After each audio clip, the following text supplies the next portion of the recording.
cinema narrativo e o cinema realista foram as duas principais correntes teóricas da arte em seus primeiros 50 anos de existência. Ambas as correntes possuem defensores e detratores, mas não existem tantas ocasiões em que se pode fazer uma comparação direta entre as duas, uma vez que os temas dos filmes não tinham muita interseção. É aí que entram os remakes. Tanto o original, de 39, cujo título no Brasil é Trágico Amanhecer, quanto o remake Noite Eterna, de 47, contam a história do que levou o protagonista a atirar em outro homem em seu apartamento por meio de flashbacks. A abertura de ambos os filmes é um exemplo das abordagens diferentes. Enquanto o original francês apenas apresenta um texto de abertura e a cidade onde ocorrem os acontecimentos, culminando em seguir um homem cego, o remake americano abre o filme com um voice-over nos contando sobre diferentes aspectos da região, pessoas que vivem lá, e dá destaque para o homem cego, que presenciará o incidente incitante em ambos os filmes. Enquanto no original francês o cego é um personagem com ligação muito tênue à trama, no remake ele ganha um destaque maior, reaparecendo em diversos momentos do filme, como que para justificar sua presença na cena inicial. Os diálogos no remake americano servem completamente à narrativa, com personagens à primeira vista periféricos sempre oferecendo alguma informação sobre os acontecimentos ou o estado de espírito dos personagens.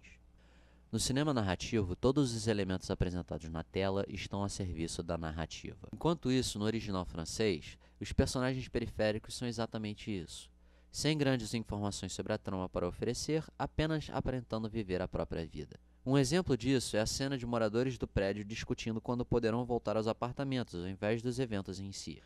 No cinema realista, os elementos estão a serviço do mundo na tela. Uma diferença entre os dois filmes em matéria de como a história é contada, visualmente, se encontra em como o filme é decupado. No original, cenas de deslocamento de personagens recebiam um tratamento de plano-sequência, sem cortes, com consideração pela profundidade de campo e um mundo era apresentado em volta. Enquanto isso, no remake, o deslocamento é reduzido por via da montagem, para reduzir ao máximo o tempo gasto com algo que não serve à narrativa. Toda ação ocorre em primeiro plano e a montagem aponta todo elemento relevante. Ambos os filmes são construídos em torno de flashbacks contando os acontecimentos que levaram ao incidente incitante de ambas as histórias, mas existem diferenças na maneira em que ambos foram montados.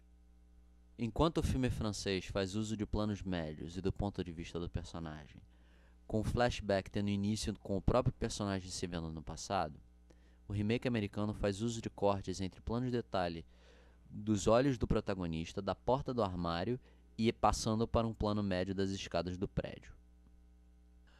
Uma das principais diferenças em termos de narrativa entre os dois filmes é a presença no remake americano de um flashback dentro do segundo flashback, contando acontecimentos que no original francês foram descritos com poucas falas.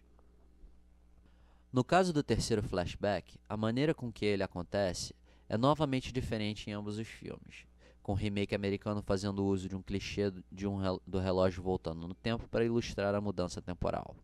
Um dos principais problemas do remake americano é a presença de uma narração sempre presente, que acaba descrevendo exatamente o que acontece na tela em certos momentos.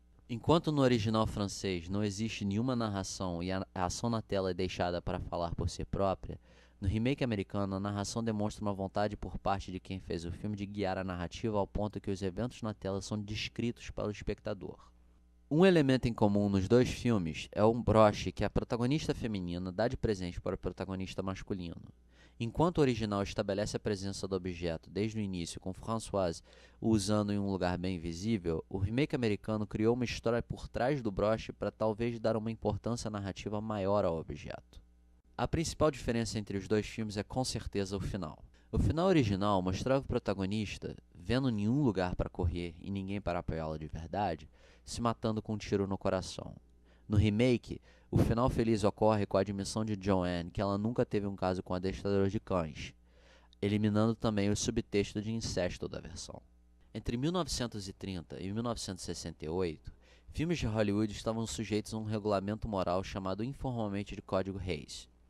Sob esse código, o protagonista mocinho não poderia ser sujeito a um final triste. Qualquer menção a conceitos subversivos ou comportamentos vistos como imorais pela sociedade da época eram terminantemente proibidos. Ambos os filmes tinham a mesma história, mas contada de maneiras completamente diferentes. Enquanto o original procurava apresentar um mundo na tela, o remake se concentrava na narrativa, removendo quase tudo que via como excesso do original.